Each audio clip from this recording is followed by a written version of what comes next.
What's up, y'all? Jeffery at Jeffery TV,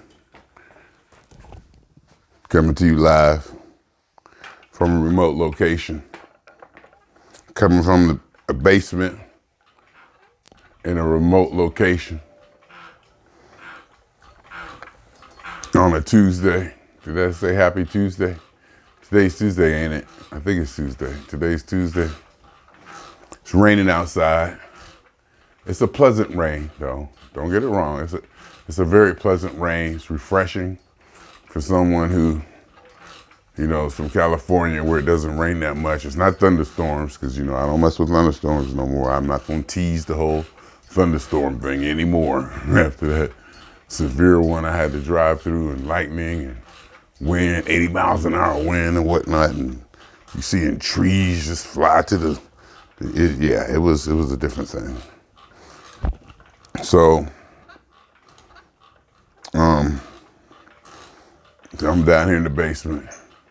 I can't walk in the rain. And it's funny too, last night, I was, getting ready for bed or whatever, because, I don't go to sleep till like 2, 3 in the morning. 1, 2, 3 in the morning. I don't go to sleep till 1 o'clock in the morning in California time. And that's 3 hours behind. So here, I can easily stay up to 3 or 4. So, I'm about watching TV, watching my podcast about the Steelers and how bad the loss was, and people talking change and people fed up. And then I go in the bathroom and I start feeling stuff up in my nose and the back of my throat. I was like, oh God, I hope I ain't getting sick. I felt like I was getting sick. I don't know if I felt like I was getting sick or if my body just went with it. I said, when your body just says, okay, your body just overplays it and makes you feel like you're getting more sick but you may or may not be. So I'm like, oh God, let me sleep and sleep hard and stay warm. I woke up this morning, it was raining. Like, oh, that's what it is. Sinuses or allergies, one of those before the rain. It made me feel better because I didn't feel as tired. I just feel like that sick, heavy feeling, you'd be like, ugh, and you're cloudy headed or whatever, and just not body aches, but just, you just feel, I didn't have that, but, it was good to see it was rain. I forgot because it's been so long since I had that affliction, ever since my accident, and I made a life change. I'm not affected by my allergies or sinuses anymore, as much anymore anyway. Before it rains, I don't get that problem. I don't have that pain. I used to severe pain and headache, or runny nose and scratchy throat, whatever. So that was good to wake up to the rain, roll over my phone, get a text from Jesse, Matt Canada fired. If you don't know who Matt Canada is, he's the Steeler offensive coordinator. Many blame him for the woes of the Steelers offense. One of the worst offenses in the history of the NFL in some criteria. And a lot of people blame him for that, the lack of complexity. He's shouldn't have the job. He's out of his league only because he's Tomlin's friend. And yesterday I made a podcast about, I think Tomlin got to go. I think they all got to go. And, even they said Tomlin's demeanor in his press conference they noticed something different. And maybe he knew. Maybe he knew that was it, Maybe he knew that was it for Canada. And maybe they all want Canada gone. Maybe they all want Canada gone, and the owner says no. And so we'll see, It could be that. It could be like everybody team knows Canada. Steelers, we don't fire, coaches in the middle season. Pittsburgh is real traditional, I wouldn't say regimented, but, real traditional, thought out, meticulous, just things take a long time, no knee-jerk decisions. So Nobody think they would fire him, but people woke up this morning. Tomlin said, Canada's fired. And nobody knows the way Steelers handle it. Nobody knows who's on whose side. You know, did Tomlin want Canada to stay? Did Tomlin want Canada fired? Rooney want to fire? Did Tomlin want him to stay? Nobody, you know, everybody, not everybody, but most people will pick sides. You know, they'll have their ideas or they have their opinions on what the problem is and who's the problem. Some people say Kenny Pickett's the problem, the quarterback. Some people say, well, you got to get rid of the offensive coordinator to see if the quarterback can thrive in a different environment, play call. He brought my candidate called his whole career. He would call games, his offensive coordinator, up in the booth, you know, in the stadium, like up in the suites where you can see the whole field. Last 2 games he came down, it was on the side of the field. So you know something was, you know, people got out. I mean, you go to hockey games in Pittsburgh. You go to college football games in Pittsburgh. They're talking about fire Canada, fire Canada, fire Canada. Even at the Pittsburgh Penguins hockey games, you hear fire Canada chants.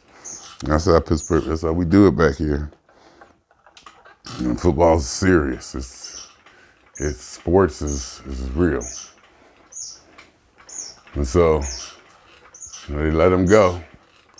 And we'll see if Tomlin, hopefully it may or may not jolt Tomlin, change Tomlin's direction, change his idea. Maybe he'll notice. You know, maybe it's going to make him step up. Because I do think I don't want to say part of the problem, but I think he's definitely part of the problem. He's the head coach.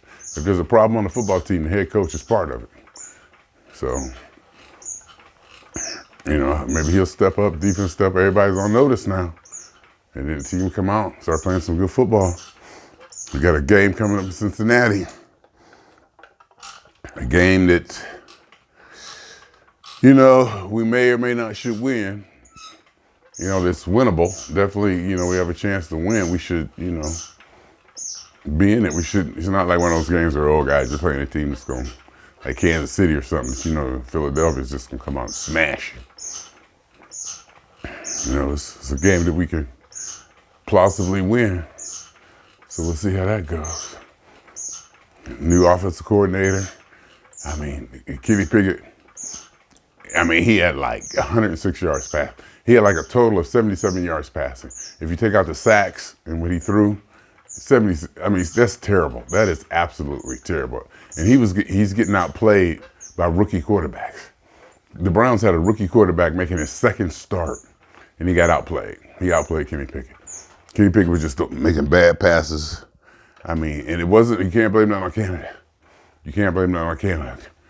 Kenny Pickett was just missing. Just bad passes over people's heads, making wrong decisions. That's just bad quarterback play. But some people can go back and say, well, that's offensive coordinator supposed to scheme better, you know, to alleviate that from a young rookie quarterback, young learning quarterback. And maybe they promoted the quarterback's coach, Mike Sullivan, and I think somebody else, quarterback coach, and something to dual offensive coordinator. So they're both going to go at it. They've been there. They know what the scheme is. They can see things. I'm sure they have their own ideas by the way, how things should be run, how things shouldn't be run. Hopefully they'll make some changes. And one of the changes I want to see is the football team throw down the middle of the field. They said Kenny Pickett, all his passes are outside the numbers. That means if you look on a football field, it's like numbers 10, 20, 30, 40 yard line numbers going down the sides of the field. You know, like a quarter of the way in, a third of the way in. And all his passes are outside of those numbers, nothing down the middle of the field. So defenses started to realize, hey, you know, or he'll check down. Check down means throw like a little pass in the flat. Check down basically means you throwing a pass that's behind the line of scrimmage. You know, you throwing a pass that, you know, you drop back and those know you're not throwing it backwards. You know, it's not behind you, but it's not past the line of scrimmage. So we'll see. Hopefully that'll open them up. Because we got receivers, we got playmakers. You know, we got some things in place. And, you know, if the playoffs were to start today, we'd make it. We'd be in the playoffs. We're 6-4. We're not. We're still in the hunt. You know, the season's not over. So them to fire him,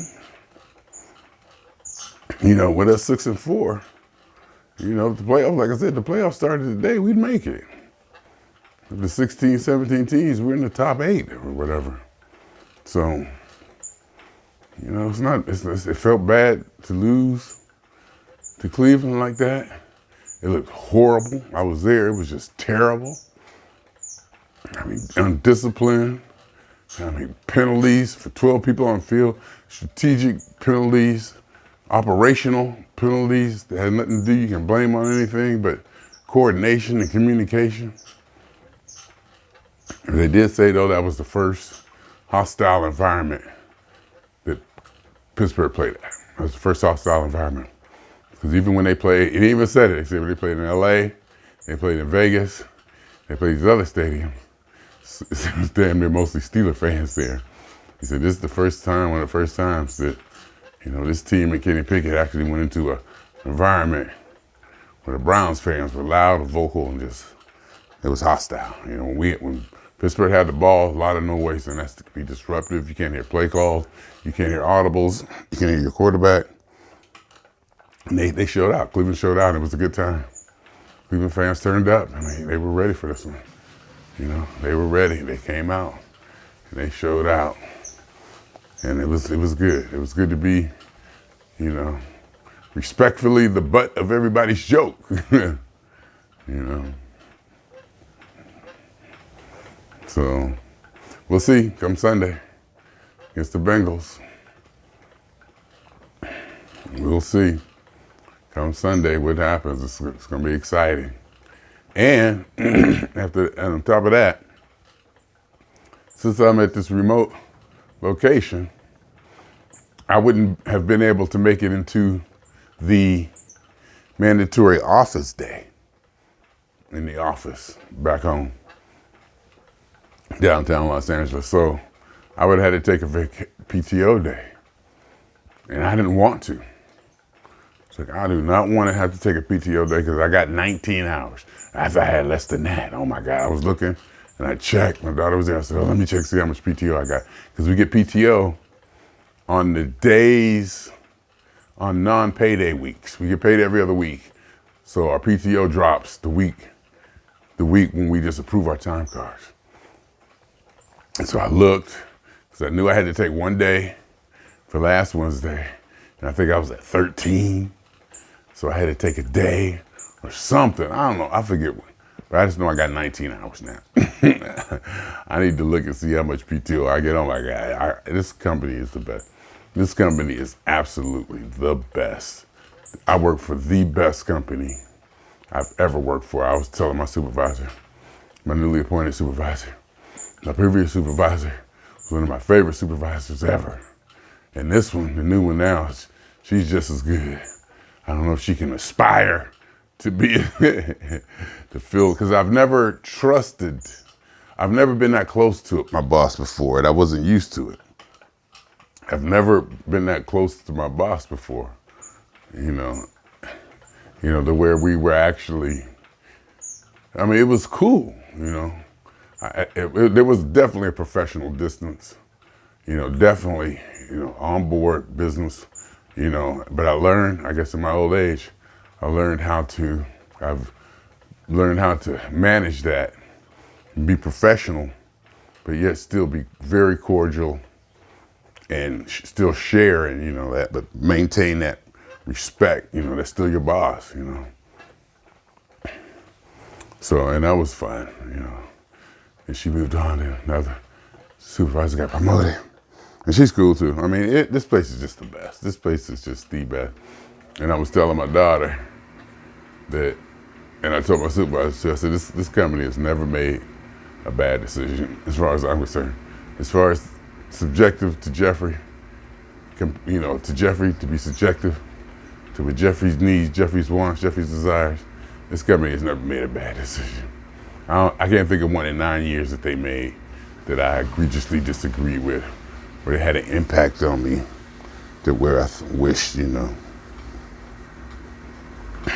I wish that they didn't.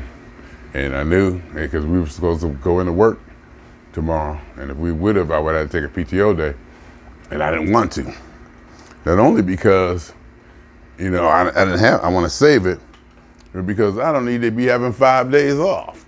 I'd have been on Wednesday, Thursday, Friday, Saturday, and Sunday. I don't need to have 5 days off. That's just ridiculous. So,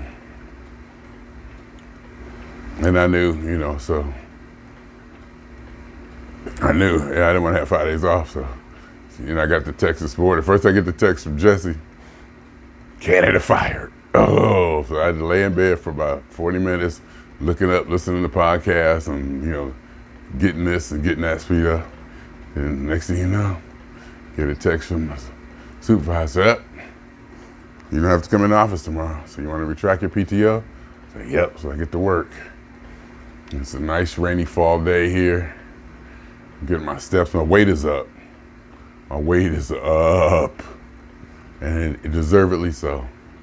My weight is up and deservedly so.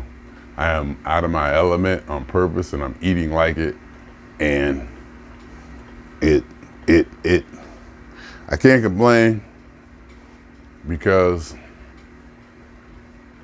I know what I'm doing, and I know where, I know what I'm doing. I mean, my God, I know what I'm eating, so I can't complain. I'm just gonna enjoy it. Hopefully get back on it. If I can survive Thanksgiving, and get back on it before Christmas, that time before Christmas. Yeah. Back in California, back in the sunshine and energy and the light, and get back on my regimen, because I haven't been missing days lately. I got that cleaned up. Calling off, I got that part cleaned up. I just got to work on my first call resolution to get my stats back. And I think about it, life shouldn't be too easy. You need bumps. I need these bumps. I need challenges. My God, do I need challenges. Now, I'm not talking about, overwhelming, calamity or just devastating catastrophe in my life. But I need challenges. And the little bit of challenge that it lets me know that, you're not a God. You're not invincible. Well, invincible might be a strong word. I do probably believe I am invincible. But I'm not I'm unflappable. What's the word where you can lose? You're vulnerable, not vulnerable. But yeah, kind of maybe that I'm vulnerable to, that I'm not above failing. Not failing. Failing is a hard word. Because, I'm nowhere near failing. That I am human. I don't know what the word is. I can't think of it. I'll think of it later. But, I have to remember my P's and Q's. There's challenges. Things are just given. It's just not easy. Even though I got the best job in the world, family is good, Steelers, Oh, another thing too. Last month or so, I think it was this last month. I saw P-Funk in San Diego. Next day, I saw the Steelers play live at SoFi Stadium. Last Sunday, I saw the Steelers play live in Cleveland. Day after Thanksgiving, I'm flying back home, Black Friday. I land at 12 p.m. and I'll see P-Funk live at the Novo. I'll see P-Funk live at the Novo. It's Friday. So I'll see P-Funk in Pittsburgh live 2 times a week. 2 times a week, 2 times. And the day after, the day before P-Funk in San Diego, and then we drove home, we drove down to the stadium, saw Pittsburgh. It's good, it's good. It's good. It's good. Parking wasn't so bad at Cleveland. I got out of the stadium quick. Usually I wait, we usually wait and let people go. But I think because Cleveland, they were, it was packed with Cleveland fans. And since they won, I think they hung around and let us get out the stadium. Because I didn't wait, I waited till the game was over. And I took off up the, I got in line. I took off as fast as I could to get out of the stadium, walk up the stairs. But I still, you still get caught in traffic. But it moved. They got us outside. It was moving. They got us through this, walked through the parking lot, whatever, and walked across the bridge. And next thing you know, I'm at the car. Yeah, I parked a mile, 1.1 miles away on purpose because I wanted to walk out of the traffic, number one, and plus I wanted to get steps. So I got, 3,000 steps, 2,000 steps just by getting to the stadium. And then, walk around the stadium doing this and doing that and walking back.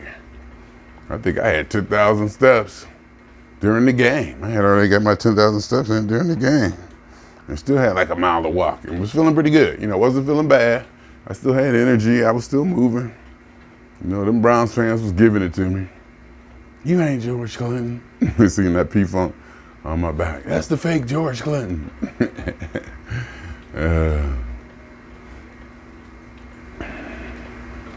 I get it. I'm gonna post that. I'm gonna post that on Facebook. Best Browns jeer. Best Browns fans jeer.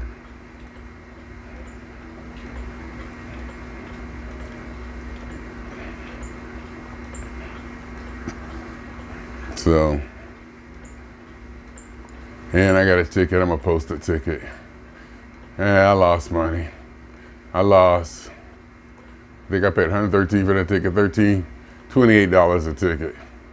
I lost $28 a ticket, that ain't bad. Actually more than that. $28 a ticket and another 63, but I'm helping my buddy out on one of them. So, yeah, I gotta put those tickets, I'm gonna state my price.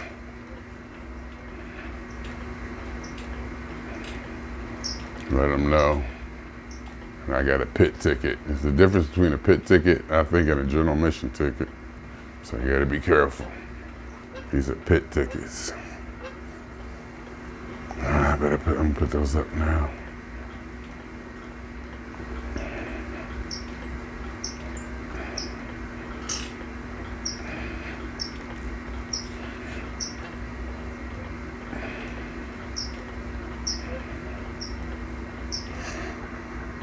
I got Venmo, Cash App, and Zelle. I don't know what made me think of that. Oh, yes, I do, because, you get people electronic. I don't do cash no more. I think I got some cash in my pocket, because you know why? It's a good thing I do get cash at the airport and make sure I got cash in my pocket. For tolls. Tolls back here, my God, it's only like $2.75 or something like that. But if you don't have the cash and you got to go through, just flash through the Easy Pass, and they get your license plate, and they send it to the rental car company, you got to pay administrative charges, you pay a little late fee and all that. A little $2.75 turned into $25, which at the time it don't matter. We're like, forget it, I'll just pay it. I'll pay it later if you catch me. I don't care. Because they charge an administrative fee. I'm like, I don't care.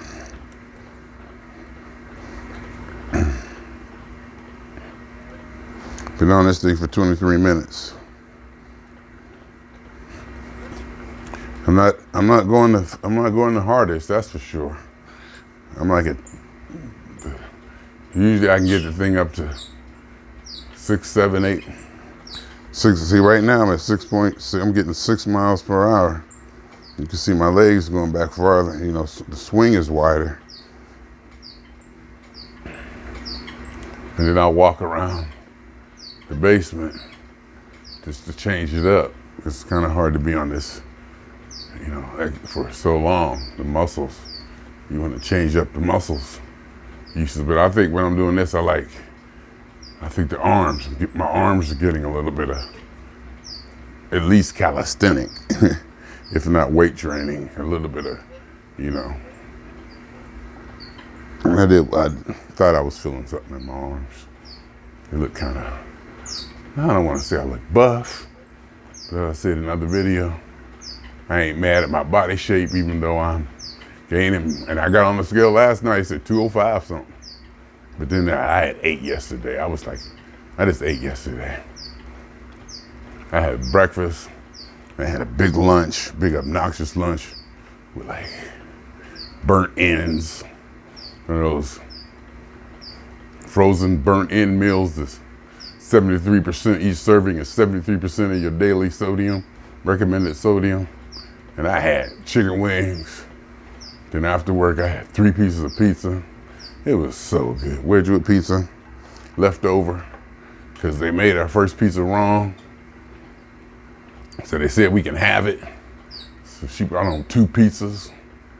Oh my God. And hers had extra cheese on it, extra cheese and pepperoni. So I'm in there eating all that cheese. And I had chips. Just sitting there eating. Staying away from the sweet stuff. I've been easy on the sweets. Now, don't get me wrong, I have been hitting them. You know, there's ice cream and orange soda in there.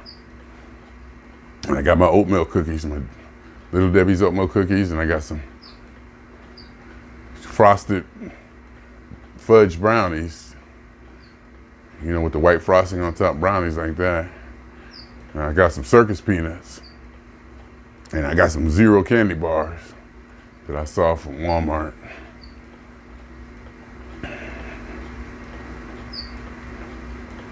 So, but I haven't been. I've been on the salt kick, and then tomorrow, I gotta get a honey baked ham.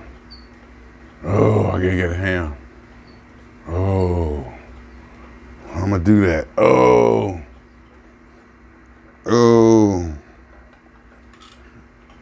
I don't have a car. I gotta pick up a car tomorrow. I got so much to do. Okay, I gotta pick up a car tomorrow because I gotta pick up the car for Wednesday. That means it'll sit all day Thursday. And then Thursday night, basically, Friday morning, I'll take it to the airport. So since they're closed on Thanksgiving, I'll pick up the car tomorrow and go pick up a honey baked ham. I think I gotta pick it up at 11:30 or something like that. That'll give me plenty of time. I'll walk up there. That'll be a bunch of my steps, get the car, go around. And I don't gotta work till 3. So it's falling into place. I like the way things fall into place.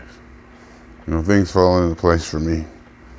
And in this faith, the reason things fall into place for me is because I plan. It's opportunity.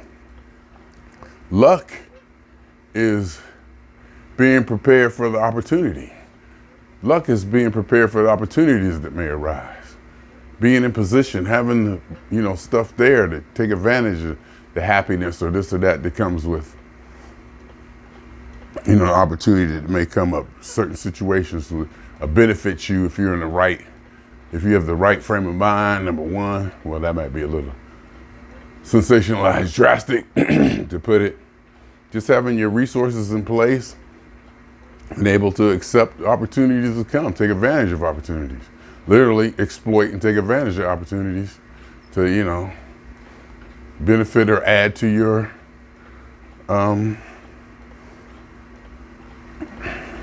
portfolio, to your empire, to your foundation, resource, or whatever. Because I plan, I strategize, I look at things. I plan, I strategize, I look at things,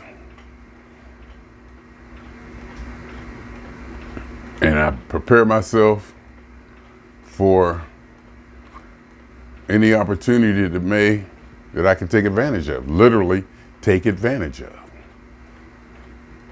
And I don't mean in a sense, take advantage of it at the expense of other people or take advantage of it by cheating or lying or stealing. Just a matter of, having things in place, thought out, thinking 3 steps ahead. What if have this in place? Looking farther down the road, like when I'm driving. There's a car in front of me. I'm just not gonna pass that car unless I can see what's in front of it and how far, and I'll see how the traffic is up above it. I'm like, yeah, ain't no sense of me passing you. I ain't going nowhere. No sense of me popping over the lane. You driving in the left lane all slow. And I want to, go into the right lane next to you and pass on the inside just to get nowhere. You just wait, let it open up. And when you see that opening, whew. So tomorrow I'll get up. I don't know what time I'm supposed to pick up the car, but I'll check. I'll walk down. Oh, I hope it ain't raining. It's raining now. Oh, I hope it doesn't say it's going to be raining tomorrow. But I hope it's not. Even if it is, I'll take an Uber. Even if it is, I'll take an Uber. And obviously I drive. Oh, and I have the car. Let's see. Yeah, I have the car.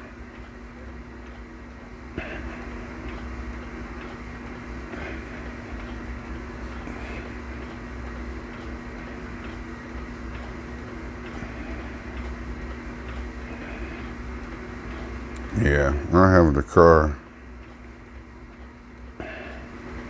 tomorrow. So I was just thinking, if granddaughter stay here with me through the whole work day, if I survive, if I can survive. She's older now, and a lot less fussy crying, not whiny, just, a lot more or less crying. But you gotta keep her, you gotta keep her stimulated.